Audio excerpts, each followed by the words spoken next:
Mecânica de Estruturas 1, aula 21. Tema dessa aula: estruturas tridimensionais. Eu vou, a partir desse slide, dar uma repassada em assuntos do começo da disciplina que foram particularizados para o caso 2D. Agora vamos rever algumas coisas aí para o caso 3D, ok? A primeira coisa que vamos rever é os vínculos. Lembrando que no caso 2D só existe possibilidade de ter uma força na direção X, uma força na direção Y, que são as duas componentes de uma reação de apoio, se houver um apoio do segundo gênero, e quando houver um momento resistente MZ, ok? Z perpendicular ao plano do quadro, plano XY, ou plano da tela, como vocês queiram. No caso tridimensional, essa questão do apoio é mais simples de entender porque se aproxima mais da realidade, não é tanto uma modelagem, né? Uma idealização matemática. Vamos ver esse primeiro caso aqui, essa figura do livro do Beer, da mecânica geral, né? O slide é da mecânica geral. Quando existe ali uma barra acabando numa espécie de esfera ou numa superfície lisa, naturalmente que aqui, com um atrito negligenciável, os movimentos nessa direção e nessa direção não serão impedidos. A única coisa que será impedida vai ser o movimento na direção vertical. Se há um impedimento ao movimento, existe uma força de reação, só existe uma reação de apoio vertical, ok? Quando existe um cabo, naturalmente só vai também haver uma força de reação de apoio em uma componente, naturalmente na direção do cabo. Esses dois casos aqui de baixo agora, do meio aqui, são barras em superfícies rugosas, mas não diretamente encostados. Aqui tem um rolete e aqui tem um trilho, de forma que agora existe o atrito impedindo o movimento nesta direção e nesta direção. Porém, nesta direção e nesta direção continua havendo a possibilidade de movimento. Quando há possibilidade de movimento, não há impedimento. Nesse caso, então, duas componentes de força. Uma na direção que sai do plano do computador e a outra na direção vertical. Esse caso aqui de baixo é de uma superfície rugosa, por exemplo, ou de uma, de fato, articulação. A articulação é muito mais fácil de imaginar no caso tridimensional do que no 2D, né? Sendo rugosa essa superfície aqui, não vai haver possibilidade de movimento em qualquer direção. Então, três componentes de força, ok? Assim como na articulação esférica ou rótula, tá bom? Vai haver da mesma forma apenas componentes de força. Prestem atenção que em momento algum nesse slide foi mostrada restrição ao giro. Portanto, não há em nenhum caso aqui reação momento, ok? Esses outros casos aqui, a junta universal, por exemplo, fornece três reações de apoio e mais ainda esse momento resistente aqui na direção X, digamos, esse aqui, ok? Quando é um engaste tridimensional, imagine um poste fixo no chão, vai haver três componentes de força e três componentes de momento. Então, existem 6 reações de apoio no caso mais geral do engaste tridimensional. 3 forças e 3 momentos. Ok? Em cada direção, uma força e um momento. Quando tem dobradiça e mancal, vai haver 2 forças e 2 momentos, tá bom? Ou então até 3 forças e 2 momentos. Como também no caso de pino e suporte. Existem muito mais outras configurações, mas o enfoque da mecânica de estruturas não vai ser fornecer um desenho assim e vocês concluírem que tem que ter essas reações de apoio e não essas daqui. O enfoque não é esse, ok? Isso é um assunto mais da mecânica geral e ainda numa cara mais voltada para a engenharia mecânica mesmo. Não é o que nós precisamos aqui nessa disciplina e nesse curso, ok? Exemplos de vínculos externos tridimensionais. Esse apoio da ponte aqui tem 2 reações de apoio. Claro que vai haver uma terceira reação de apoio por conta do atrito, mas eu estou supondo que ela é muito pequena em magnitude comparada com as outras duas, tá bom?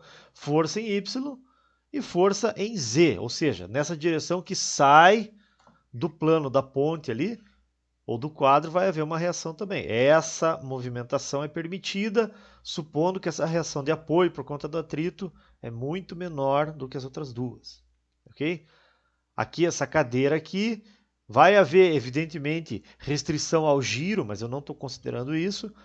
Vai haver em cada ponto de contato com o chão, pelo menos uma força na direção Y. Mas como a cadeira pode andar no plano do chão, então nas direções X e Z não haverá impedimento. Claro que vai haver um pouco de impedimento por atrito, mas não estamos considerando, ok?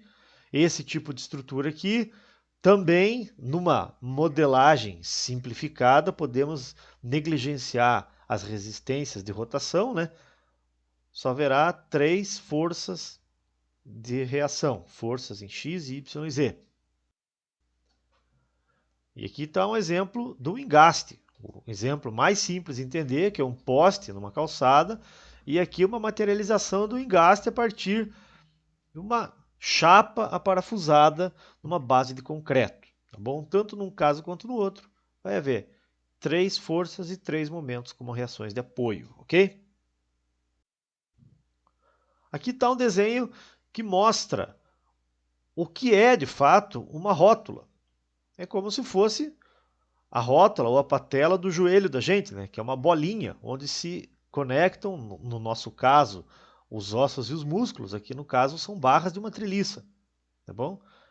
É mais fácil de entender a rótula com o caráter tridimensional do que com aquele disquinho no 2D, tá bom? Pode haver uma chapa de ligação também no caso da treliça. Quanto aos graus de liberdade, que foi assunto de aulas passadas também, vocês sabem que na estrutura bidimensional, em cada nó, vai haver 3 possibilidades de movimento. Uma rotação em torno do eixo Z ou no plano XY e 2 translações, na direção X e na direção Y. No caso tridimensional, em cada nó vai haver 6 possibilidades de movimento. 3 rotações em torno de X, em torno de Y, em torno de Z. E 3 translações na direção X, na direção Y e na direção Z, ok? Assim como vai haver 6 possibilidades de vinculação, já que há 6 possibilidades de movimento. Beleza? Quanto ao equilíbrio externo, né, só limitando a análise à estaticidade, uma estrutura isostática, hiperestática ou hipoestática vai ser classificada se as reações de apoio envolverem não agora 3 incógnitas, mas 6 incógnitas. A situação é bem mais difícil de analisar. Externamente, a vinculação ineficaz vai acontecer quando todos os vínculos, todas as reações de apoio estão dispostos de forma paralela ou interceptando a mesma reta. Se houver uma reta no espaço que consiga interceptar todos os vetores de reação de apoio, a estrutura não estará estável. Por mais que ela pareça isostática ou hiperestática, ela será hipoestática porque ela vai poder rodar em torno desse eixo, ok? Vamos ver agora quanto ao equilíbrio interno, que passamos batido também no começo da disciplina. Eis aqui a decomposição do momento interno e da força interna, tá bom? Decorrentes da redução das forças externas a um sistema força binário na seção S interna da viga ou de uma estrutura. Naturalmente, como é tudo tridimensional, vai haver 3 componentes de força, Rx, Ry, Rz, e 3 componentes de momento, Mx, My e Mz, ok? Apenas lembrando, passando rapidinho, Rx é o N, é o esforço normal que causa tração ou compressão. Ry e Rz são Qy e Qz, na verdade, os esforços cortantes que causam o cisalhamento. Mx é o momento torsor, Mt, aquele que causa uma torção. E My e Mz são os momentos fletores, aqueles que causam a flexão, ok?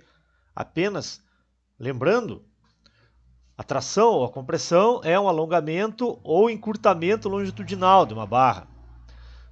Os esforços cortantes, que geram esses cisalhamentos, fazem então haver os deslizamentos relativos entre uma seção transversal, ou seja, de uma seção transversal para a outra, andando no sentido longitudinal, vai haver esse deslizamento, tá bom?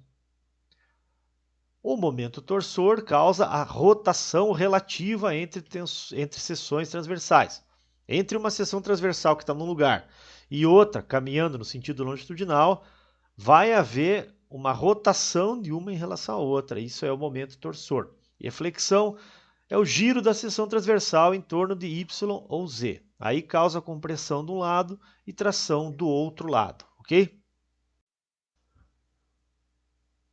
A convenção de sinais, que vocês já viram em aulas passadas também, só repassando, esforço normal positivo gera tração, negativo, compressão. Esforço QY é positivo quando, analisando os esforços à esquerda de uma seção, ou seja, considerando a subestrutura da direita e pegando a força interna à esquerda, ela tiver o sentido do Y crescente, que em geral vai ser para cima, tá bom? Essa é a QY positiva, e do outro lado, naturalmente, para baixo. QZ é definida da mesma forma, só trocando a frase de Y por Z. O momento torsor positivo também é como se o vetor momento tivesse o mesmo alinhamento do vetor força normal, tá bom? Como se fosse no sentido da tração, ele vai ser positivo. Só lembrando que o efeito não tem nada a ver com tração, com compressão. O efeito é torção. E os momentos fletores, o MZ é positivo quando ele comprime a região da seção transversal, onde o Y é positivo, tá bom? E o MY é positivo quando ele comprimir a região da seção transversal, onde o Z é positivo. E, naturalmente, negativo nos casos contrários. No caso particular, com essas definições que acabamos de lembrar, gera-se essa convenção gráfica, que é muito mais simples de lembrar do que todo aquele texto. Ok? Eu tinha ficado devendo, por ocasião do começo da disciplina, uma versão generalizada dessa figura, considerando os efeitos que ainda não entraram na análise.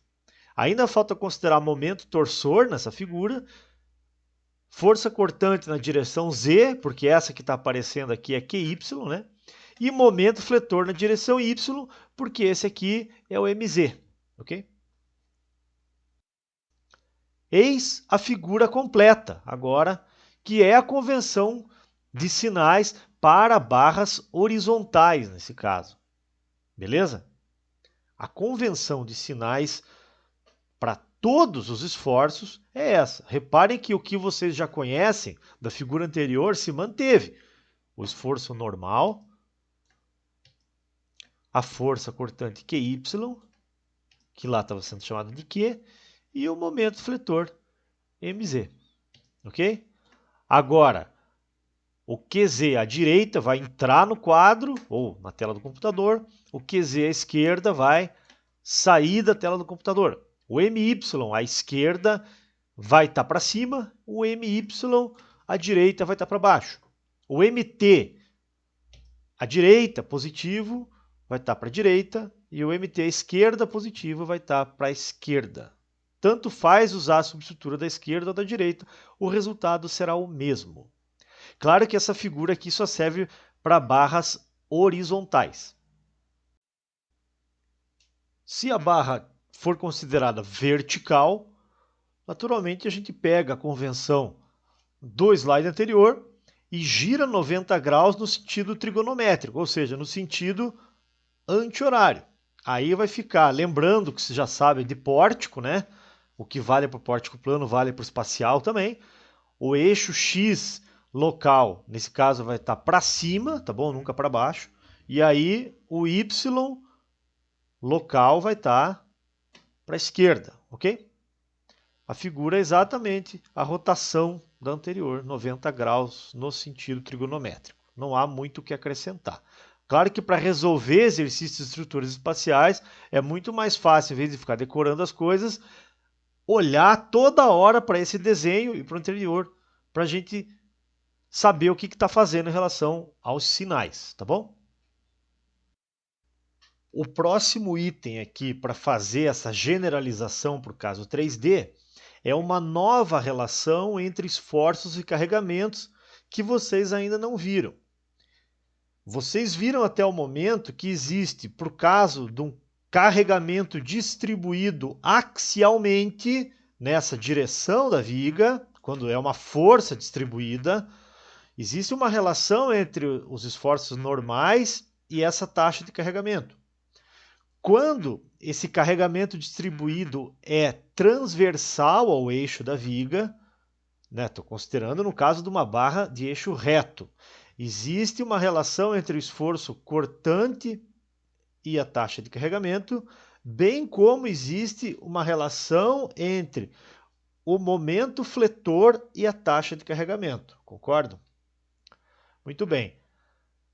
A relação adicional se dá entre os momentos torsores e uma torção distribuída, tá bom? Isso aqui numa unidade do sistema internacional seria Newton-metro por metro. É um momento torsor distribuído, ok?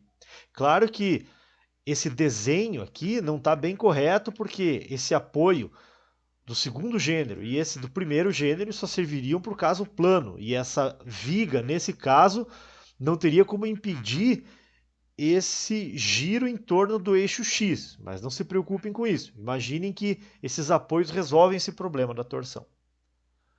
Vamos usar o mesmo expediente que vocês viram no começo da disciplina. Vamos pegar e isolar um trecho dx e analisar ele aqui. Aqui estão os momentos internos, os esforços solicitantes internos MT, e daqui para cá andou dx, então o momento também sofreu um diferencial, um incremento dmt. Para cá, mt mais dmt. Reparem que os sentidos desses vetores momento são os positivos arbitrados agora há pouco na nossa convenção. Quando a gente está com um trechinho dx diferencial, podemos, nesse caso, supor que essa taxa de carregamento mx é constante, ou seja, dentro do dx a gente supõe que isso é uma torção uniformemente distribuída, de forma que a resultante nesse trecho vai ser a multiplicação da taxa de carregamento mx pelo comprimento dx. Essa é a resultante, de fato, um vetor momento de módulo mx dx, ok? Agora, usando a equação do equilíbrio somatório de momentos em x igual a zero, tomando o sentido de momento para a esquerda como positivo, mt menos dmt menos mx dx igual a zero. Cortando mt com mt e passando dx dividindo, vamos encontrar essa relação dmt dividido por dx igual a menos mx.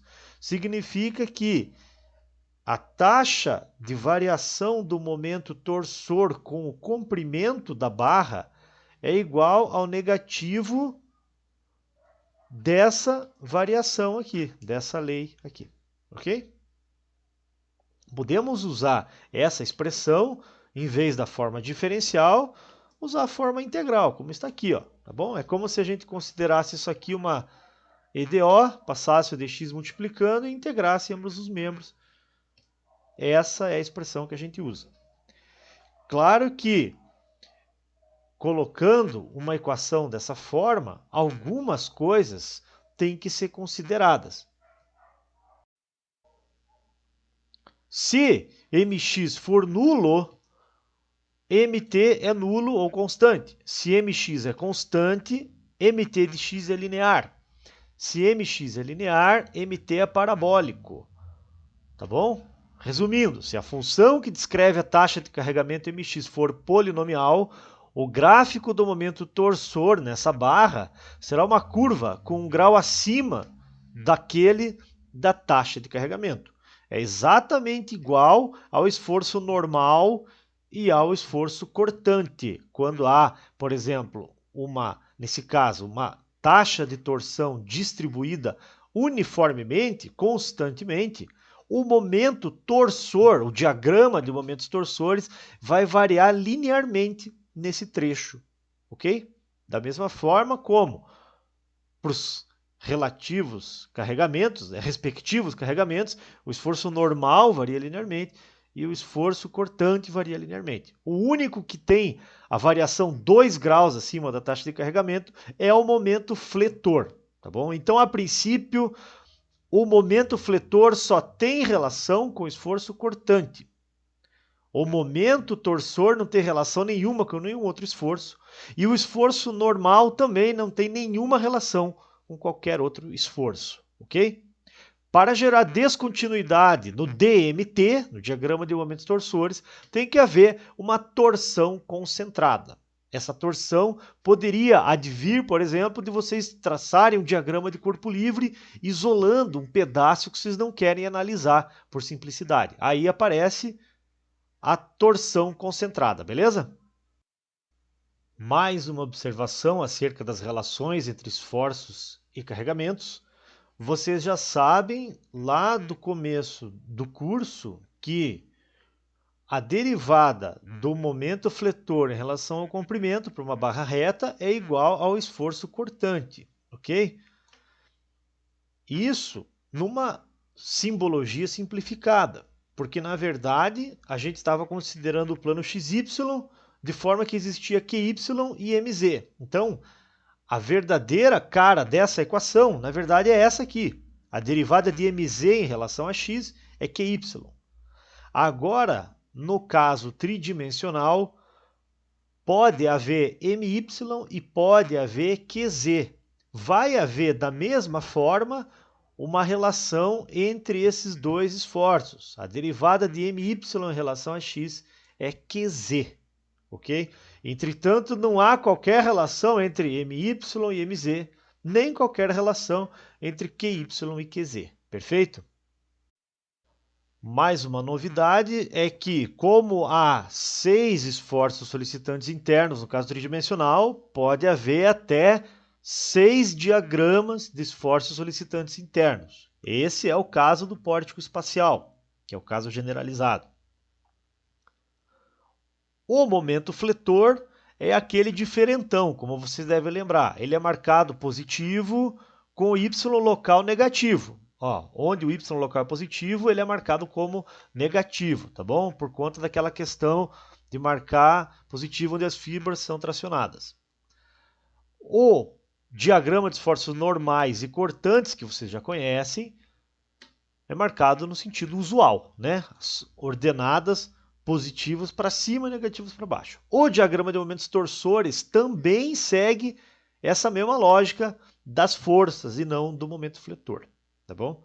Isso aqui está mostrado para uma barra horizontal. Se a barra for vertical, a gente pega essas duas figurinhas e gira 90 graus no sentido trigonométrico ou no sentido anti-horário, e aí vai estar a convenção. Aí o esforço normal, cortante e momento torsor vão ser positivos à esquerda e negativos à direita.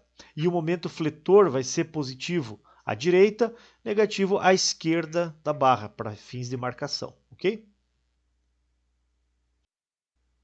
Chegamos então ao fim dessa aula, que mostrou basicamente a generalização de alguns conceitos que foram vistos mais no começo da disciplina, agora para o caso tridimensional, que agora realmente é necessário considerar da forma inteira, sem simplificações. Nas próximas aulas, relativas ao tema 3D, vamos entrar no assunto específico a cada tipo de estrutura, para ver como que é o cálculo, a sua análise e o desenho dos seus diagramas de esforços. Muito obrigado.